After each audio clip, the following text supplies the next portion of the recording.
இன்றைய செய்திகள். தமிழக அரசு வெளியிட்ட முக்கிய அதிரடி அறிவிப்புகள் மற்றும் தலைப்புச் செய்திகள். ரேஷன் கார்டு சிறப்பு முகாம். குடும்ப அட்டைதாரர்களின் EKYC பதிவை முழுமைப்படுத்த வரும் ஆகஸ்ட் 8 மற்றும் 9ஆம் தேதிகளில் சிறப்பு முகாம்கள் நடைபெறுகின்றன. இதில் பெயர் சேர்த்தல், நீக்கம், முகவரி மாற்றம் போன்ற சேவைகளுடன் மூத்த குடிமக்களுக்கான அங்கீகார சான்றிதழ்களும் வழங்கப்படும். LPG கேஸ் சிலிண்டர் வைத்துள்ள வாடிக்கையாளர்கள் தங்களது EKYC சரிபார்ப்பை ஆகஸ்ட் 16க்குள் முடிக்க வேண்டுமென மத்திய அரசு எச்சரித்துள்ளது. தவறினால் மானியத் தொகை நிறுத்தப்படலாம். டாஸ்மாக் ஆன்லைன் புக்கிங் விளக்கம். வீடுகளுக்கே சென்று மது விநியோகம் செய்யப்படாது என்றும், கூடுதல் கட்டணம் வசூலிப்பதை தடுக்கவே ஆன்லைன் முன்பதிவு முறை கொண்டுவரப்பட்டுள்ளதாகவும் அமைச்சர் விளக்கமளித்துள்ளார். சிறப்பு பேருந்துகள் இயக்கம். வார இறுதி நாட்களை முன்னிட்டு சென்னை கீழப்பாக்கத்தில் இருந்து பல்வேறு ஊர்களுக்கு இன்று முதல் 3 நாட்களுக்கு 1805 சிறப்பு பேருந்துகள் இயக்கப்படுகின்றன. எம்பிக்கள் கூட்டம்.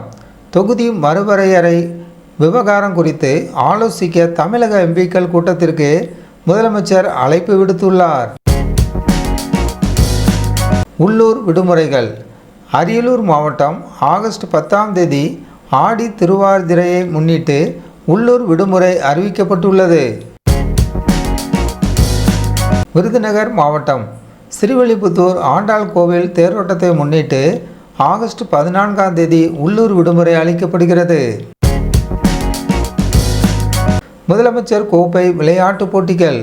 விளையாட்டுப் போட்டிகளில் பங்கேற்க விரும்பும் நபர்கள் ஆகஸ்ட் 6 முதல் 31க்குள் ஆன்லைனில் பதிவு செய்யலாம் என அறிவிக்கப்பட்டுள்ளது. வேளாண் பட்ஜெட் சிறப்பம்சங்கள். விவசாயிகளின் இலவச மின்சாரத்திற்கு 7432 கோடி ஒதுக்கீடு. இல்லத்தரசிகளுக்கு வீட்டு தோட்டம், மாடி தோட்டம் அமைக்க ரூபாய் 10 கோடி ஒதுக்கீடு. பனை பாதுகாப்பு இயக்கத்திற்கு 2 கோடி மற்றும் நுண்ணீர் பாசனத்திற்கு 885 கோடி நிதி ஒதுக்கீடு. சாக்கோட்டையில் நம்மாழ்வார் பெயரில் புதிய வேளாண் பட்டயப்படிப்பு கல்லூரி அமைக்கப்படும் என அறிவிக்கப்பட்டுள்ளது. சட்டமன்ற கூட்டத்தொடர். தமிழ்நாடு சட்டமன்ற கூட்டத்தொடர் செப்டம்பர் 8ஆம் தேதி வரை நடைபெறும் என அறிவிக்கப்பட்டுள்ளது. மின்வெட்டு குறித்த எச்சரிக்கை.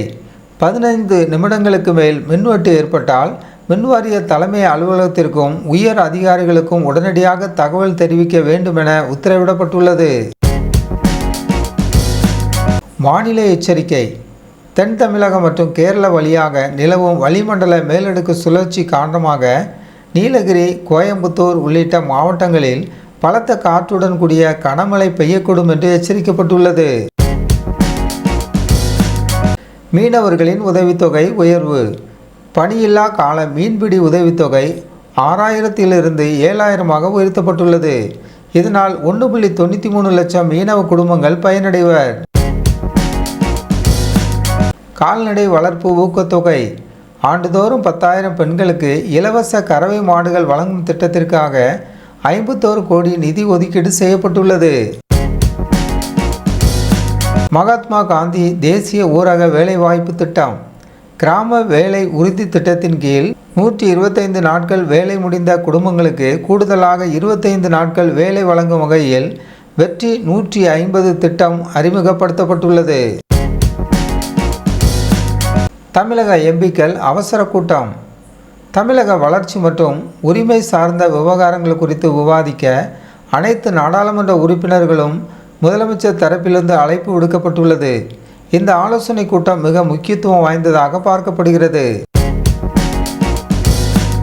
பட்டுக்கோட்டையில் அதிர்ச்சி சம்பவம். கடந்த பிப்ரவரி மாதம் துணை முதலமைச்சரால் திறக்கப்பட்ட பட்டுக்கோட்டை பேருந்து நிலையத்தின் முகப்பு தகரங்கள் திடீரென பெயர்ந்து விழுந்துள்ளன.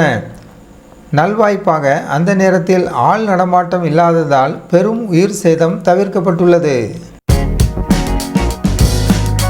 பெரம்பலூர் மாவட்டத்தில் உள்ள அனைத்து நியாய விலை கடைகளிலும் கைவிரல் ரேகை பதிவு செய்யும் சிறப்பு முகாம் வரும் 8 மற்றும் 9ஆம் தேதிகளில் நடைபெறவுள்ளது. குடும்ப அட்டைதாரர்கள் அனைவரும் இந்த வாய்ப்பை பயன்படுத்தி தங்களது கைரேகையை பதிவு செய்து கொள்ளுமாறு மாவட்ட ஆட்சியர் கேட்டுக்கொண்டுள்ளார். அமைச்சரின் நெகிழ்ச்சி செயல். ஆர்கே நகர் தொகுதியைச் சேர்ந்த கானா சத்யா வைத்துள்ள கோரிக்கையை ஏற்று சில நாட்களிலே அவருக்கு அமைச்சர் ஒருவர் சொந்த செலவில் ஆட்டோ வாங்கி வழங்கியுள்ளார். மேலும் வேட்டையன் திரைப்பட பாணியில் அந்த ஆட்டோவை ஓட்டி அவர் காட்டிய எளிய குணம் அனைவரையும் நெகிழ செய்துள்ளது. ஏஐ வீடியோக்களுக்கு இனி புதிய சட்டம். சமூக வலைத்தளங்களில் பகிரப்படும் படங்கள் மற்றும் வீடியோக்கள் ஏஐ செயற்கை நுண்ணறிவு தொழில்நுட்பம் மூலம் உருவாக்கப்பட்டிருந்தால் அதனை கட்டாயம் குறிப்பிட வேண்டும் என்று மத்திய அரசு தகவல் தொழில்நுட்ப விதிகளில் திருத்தம் கொண்டு வந்துள்ளது. இதன் மூலம் டிப்ஃபேக் எனப்படும் போலியான தகவல்களுக்கு தடை விதிக்கப்பட உள்ளது. கரண்ட் பில் எடுக்க இனி யாரும் வரமாட்டார்களா? மின் நுகர்வோரின் வசதிக்காக ஸ்மார்ட் மீட்டர் திட்டத்திற்கு பட்ஜெட்டில் அதிரடி நடவடிக்கைகள் எடுக்கப்பட்டுள்ளன. இதன் மூலம் வழக்கமாக மீட்டர் ரீடிங் எடுக்க ஆட்கள் வருவதற்கு மாற்றாக நவீன முறை அமலுக்கு வர உள்ளது. கைத்தறி நாளை முன்னிட்டு வெற்றி தறி தொடக்கம். 12வது தேசிய கைத்தறி நாளை முன்னிட்டு சென்னையில் வெற்றி தறி விற்பனை நிலையம் மற்றும் மின் வணிக தளத்தை முதலமைச்சர் இன்று தொடங்கி வைக்கிறார். மேலும் மாநில அளவில் சிறந்த சாதனை படைத்த நெசவாளர்கள் மற்றும் வடிவமைப்பாளர்களுக்கு விருதுகளும் வழங்கப்பட உள்ளன. கூடலூர் வெளுத்து வாங்கிய கனமழை. கூடலூர் மற்றும் அதன் சுற்றுவட்டார பகுதிகளில் 1 மணி நேரத்துக்கு மேலாக பெய்த கனமழையால் பொதுமக்களின் இயல்பு வாழ்க்கை சற்று பாதிக்கப்பட்டுள்ளது. இருப்பினும் நீண்ட நாட்களுக்கு பிறகு பெய்த மழையால் அப்பகுதி விவசாயிகள் மகிழ்ச்சியடைந்துள்ளனர். விமானத்தில் நடுவானில் பரபரப்பு. கோலாலம்பூரிலிருந்து கொச்சி நோக்கி வந்து கொண்டிருந்த விமானம் தரையிறங்குவதற்கு சரியாக அரை மணி நேரத்துக்கு முன்பு இளைஞர் ஒருவர் அவசர கால கதவை திறக்க முயன்றதால் பெரும் பரபரப்பு ஏற்பட்டுள்ளது. இருப்பினும் விமான பயணியாளர்களின் உடனடியான நடவடிக்கைகளால் ஆபத்து தவிர்க்கப்பட்டது. மோடியும் நெதன்யாவும் தொலைபேசி வழி பேச்சு. இஸ்ரேல் பிரதமர் பெஞ்சமின் நெதன்யாகு இந்திய பிரதமர் நரேந்திர மோடியை தொலைபேசி மூலம் தொடர்பு கொண்டு பேசினார்.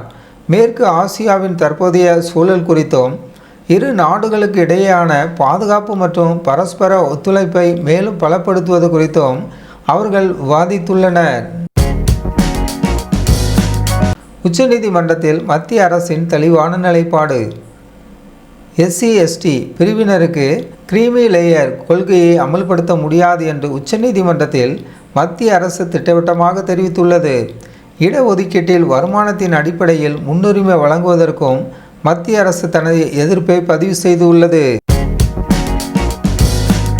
ஒரு மரம் வெட்டினால் 10 மரங்கள் நட வேண்டும். மரங்களை பாதுகாக்கும் நோக்கில் பஞ்சாப் மாநில அரசு புதிய மசோதாவிற்கு ஒப்புதல் அளித்துள்ளது. இதன்படி நகரங்களில் அனுமதியின்றி மரங்களை வெட்டினால் 10,000 ரூபாய் அபராதமும், வெட்டப்படும் ஒரு மரத்திற்கு பதிலாக 10 புதிய மரங்களை நட வேண்டும் என்பதும் கட்டாயமாக்கப்பட்டுள்ளது. திருத்தணி கோயிலில் பரபரப்பு. திருத்தணி முருகன் கோயில் அடிவாரத்தில் முன்னாள் இந்து சமய அறநிலைத்துறை அமைச்சர் சேகர் பாபுவின் வாகனம் தடுத்து நிறுத்தப்பட்டுள்ளது. சுமார் அரை மணி நேர காத்திருப்புக்கு பின்னரே அவரது வாகனம் கோயிலுக்குள் செல்ல அனுமதிக்கப்பட்டது. மன வளர்ச்சி குன்றியோருக்கு திரையரங்க இன்பம். அம்பத்தூர் பகுதியில் மன வளர்ச்சி குன்றிய சுமார் 250 பேருக்கு ஜனநாயக திரைப்படம் இலவசமாக திரையிடப்பட்டு காட்டப்பட்டது. அவர்களுக்கு மறக்க முடியாத ஒரு மகிழ்ச்சியான திரையரங்க அனுபவத்தை இச்செயல் வழங்கியுள்ளது. விவசாயிகளுக்கு புதிய வேளாண் திட்டங்கள்.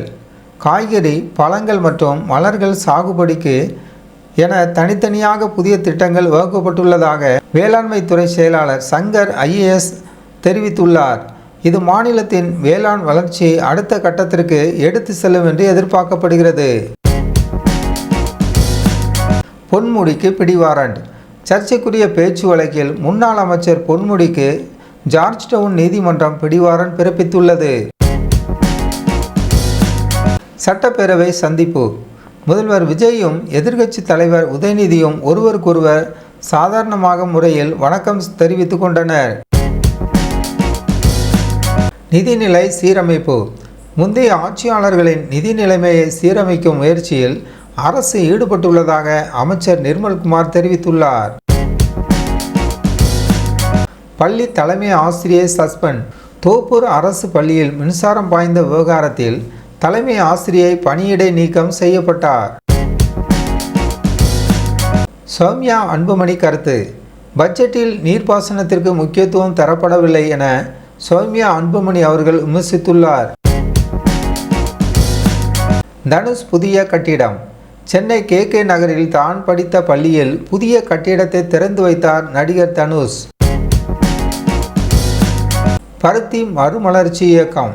இதற்காக ரூபாய் 27.21 கோடி ஒதுக்கிடப்பட்டுள்ள நிலையில் நீட் தேர்வை ரத்து செய்ய கோரி அனிதாவின் அண்ணன் கோரிக்கை விடுத்துள்ளார்.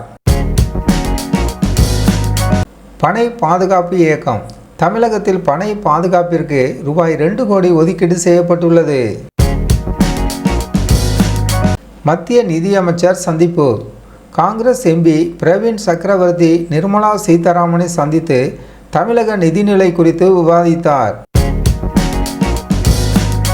தென்னை சிறப்பு திட்டம். தென்னை விவசாயிகளுக்கு உதவும் வகையில் ரூபாய் 41 கோடி ஒதுக்கீடு செய்யப்பட்டுள்ளது. நம்மாழ்வார் விருது. இதற்காக ரூபாய் 56.72 லட்சம் நிதி ஒதுக்கப்பட்டு அறிவிக்கப்பட்டுள்ளது. காட்டுப்பன்றி சேத தடுப்பு. விவசாய நிலங்களை பாதுகாக்க ரூபாய் 7.35 கோடி ஒதுக்கீடு செய்யப்பட்டுள்ளது. CV சண்முகம் விளக்கம். அமைச்சர் ஆனந்தை சந்தித்தது குறித்து கேள்விக்கு முன்னாள் அமைச்சர் CV சண்முகம் விளக்கமளித்துள்ளார். Trending hashtag. சமூக வலைத்தளங்களில் சாரி கார்த்திக் ஜென்செட் குறித்த விவாதங்கள் ட்ரெண்ட் ஆகி வருகின்றன. எடப்பாடி பழனிசாமி விமர்சனம். பொது மற்றும் வேளாண் பட்ஜெட்டுக்கு 0 மற்றும் மைனஸ் மதிப்பெண் தருவதாக எடப்பாடி பழனிசாமி விமர்சித்துள்ளார். அஞ்சலை அம்மாள் விருது. சட்டப்பேரவை அறிவிப்புகளில் அஞ்சலை அம்மாள் விருது வழங்கும் திட்டமும் இடம்பெற்றுள்ளது. உதயநிதி ஸ்டாலின் குற்றச்சாட்டு. பயிர்க்கடன் முழுமையாக தள்ளுபடி செய்யப்படாததை கண்டித்து திமுக MLAக்கள் கருப்பு சட்டை அணிந்து எதிர்ப்பு தெரிவித்தனர். மரக்கன்றுகள் நடுதல் திட்டம். பசுமை தமிழ்நாடு இயக்கத்தின் கீழ் லட்சக்கணக்கான மரக்கன்றுகள் நடப்படும் என அமைச்சர் வினோத் தெரிவித்தார். பிரேமலதா விஜயகாந்த் கருத்து. பட்ஜெட்டில் புதிய மாற்றங்களோ அல்லது வேலைவாய்ப்பு அறிவிப்புகளோ இல்லை என பிரேமலதா கூறியுள்ளார். அண்ணனின் சீர்திட்டம். பெண்களின் திருமணத்திற்கு 8 கிராம் தங்கம் மற்றும் 5000 மதிப்பிலான பட்டுப்புடவை வழங்கும் திட்டம் விரைவில் வரவுள்ளது. நைனா நாகேந்திரன் விமர்சனம். காலி பாத்திரம் சத்தம் போடுவது போலத்தான் இந்த பட்ஜெட்டு உள்ளதாக பாஜக மாநில தலைவர் நைனா நாகேந்திரன் கூறியுள்ளார். வைரலான தருணம். சட்டப்பேரவை வளாகத்தில் தவறுதலாக உதயநிதியின் காரில் ஏற முயன்ற எடப்பாடி பழனிசாமியின் வீடியோ சமூக வலைத்தளங்களில் மீண்டும் வைரலாகி உள்ளது. MK ஸ்டாலின் கண்டனம். டெல்டா உழவர்களுக்கு ஏமாற்றம் தரும் வெற்று பட்ஜெட் என திமுக தலைவர் MK ஸ்டாலின் கடுமையாக விமர்சித்துள்ளார். அமைச்சர்களுக்கு முதல்வர் பாராட்டு. 2026-27 நிதியாண்டுகளுக்கான திருத்திய நிதிநிலை அறிக்கையை தாக்கல் செய்த அமைச்சர்கள் மரிய வில்சன் மற்றும் வினோத் ஆகியோரை முதலமைச்சர் விஜய் நேரில் பாராட்டி வாழ்த்து தெரிவித்துள்ளார். தொலைநோக்கு பார்வை பட்ஜெட். இந்த சமர்ப்பிக்கப்பட்ட பட்ஜெட் தொலைநோக்கு பார்வையுடன் தயாரிக்கப்பட்டுள்ளதாகவும் மாணவர்கள், இளைஞர்கள் மற்றும் பெண்கள் என அனைத்து தரப்பு மக்களும் இது பெரும் பயனளிக்கும் வகையில் அமைந்துள்ளது என முதலமைச்சர் கருத்து தெரிவித்துள்ளார். வளமான தமிழகத்திற்கான பயணம். வளமான மற்றும் வளர்ச்சியடைந்த தமிழ்நாட்டை நோக்கிய நமது வெற்றி பயணம் தொடர்ந்து முன்னெடுக்கப்படும் என முதல்வர் தன் வாழ்த்து செய்தியில் குறிப்பிட்டுள்ளார். விவசாயிகளின் வாழ்வாதாரம். அனைத்து தரப்பு விவசாயிகளின் நலன் மற்றும் பொருளாதார வாழ்வாதாரத்தை மேலும் வலுப்படுத்தும் வகையிலேயே தற்போதைய வேளாண் பட்ஜெட் வடிவமைக்கப்பட்டுள்ளதாக அரசு தரப்பில் தெரிவிக்கப்பட்டுள்ளது. சபாநாயகரின் அறிவுரை. சட்டப்பேரவை நிகழ்வுகளின் போது உறுப்பினர்கள் தங்களுக்குள் பேசுவது குறித்தும் சபை ஒழுங்கை காப்பது தொடர்பாகவும் சபாநாயகர் ஜே.சி.டி. பிரபாகர் அவர்கள் அவையில் சில அறிவுறுத்தல்களை வழங்கினார்.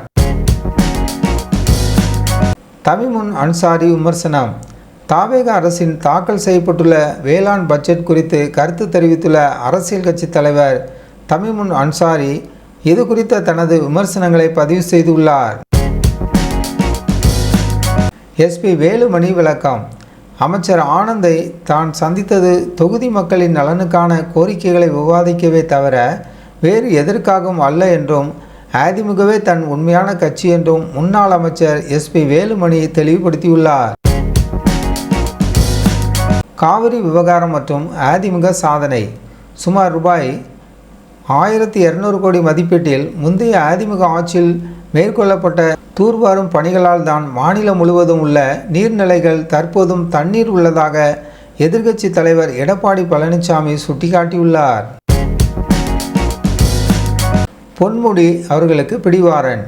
பொதுக்கூட்டம் மற்றும் சர்ச்சைக்குரிய பேச்சு தொடர்பான வழக்கில் முன்னாள் அமைச்சர் பொன்முடிக்கு எதிராக சென்னை நீதிமன்றம் பிடிவாரண்ட் பிறப்பித்து உத்தரவிட்டுள்ளது. சந்தன மற்றும் தேக்கு மர வளர்ச்சி திட்டம். பசுமை தமிழ்நாடு இயக்கத்தின் கீழ் வேளாண் காடுகளை ஊக்குவிக்கும் திட்டத்தின் மூலம் மாநிலம் முழுவதும் 5 லட்சம் சந்தன மரங்கள் மற்றும் 50,000 தேக்கு மரங்கள் உள்ளிட்ட பல லட்சம் மரக்கன்றுகளை நடவு செய்ய திட்டமிடப்பட்டுள்ளதாக வேளாண் துறை அமைச்சர் வினோத் அறிவித்துள்ளார். பனை பாதுகாப்பு இயக்கம். பனை மரங்களை பாதுகாக்கவும் புதிய பனங்கன்றுகள் மற்றும் விதைகள் விநியோகம் செய்யவும் உற்பத்தி கூடாரங்களை அமைக்கவும் வேளாண் பட்ஜெட்டில் ரூபாய் 2 கோடி நிதி ஒதுக்கீடு செய்யப்பட்டுள்ளது. வதந்திகளுக்கு மறுப்பு. அமைச்சர் ஆனந்தை தான் சந்தித்தது தாவேகா கட்சியில் இணைவதற்காக என்ற ஊடக தகவல்களை முன்னாள் அமைச்சர் எஸ்.பி. வேலுமணி திட்டவட்டமாக மறுத்துள்ளார். பொதுமக்களின் வரவேற்பு. புதிய அரசின் பட்ஜெட் திட்டங்கள் மற்றும் தாவேகா அரசின் நடவடிக்கைகள் குறித்து பொதுமக்கள் தங்களது நேர்மறையான கருத்துக்களை பகிர்ந்து வருகின்றனர். சபையில் காரசார விவாதம்.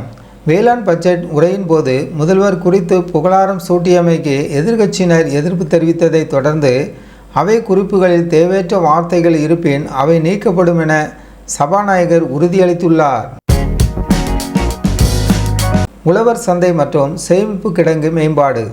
மாநிலம் முழுவதும் உள்ள உழவர் சந்தைகளை புனரமைக்க ரூபாய் 20 கோடியும் புதிய சேமிப்பு கிடங்கு வசதிகள் மற்றும் விவசாயிகளின் வருமான மேம்பாட்டு ஆணையத்திற்கும் நிதி ஒதுக்கீடு செய்யப்பட்டுள்ளது. நத்தம் விஸ்வநாதன் கருத்து. வேளாண் பட்ஜெட் குறித்த செய்தியாளர்களின் கேள்விகளுக்கு முன்னாள் அமைச்சர் நத்தம் விஸ்வநாதன் அவர்கள் நோ கமெண்ட் என கூறி கடந்து சென்றுள்ளார். வேளாண்மையில் இயந்திர மயமாக்கல். விவசாய பணிகளை எளிதாக்கும் வகையிலும் முழுமையான இயந்திரமயமாக்கலை ஊக்குவிக்கும் வகையிலும் பல்வேறு மானிய திட்டங்களுக்கு தேவையான நிதி ஒதுக்கீடு அறிவிக்கப்பட்டுள்ளது. மரியா நோவா நியூஸ் சேனலுக்கு புதியவராக இருந்தால் மரியா நோவா நியூஸ் சேனலை சப்ஸ்கிரைப் பண்ணுங்கள்.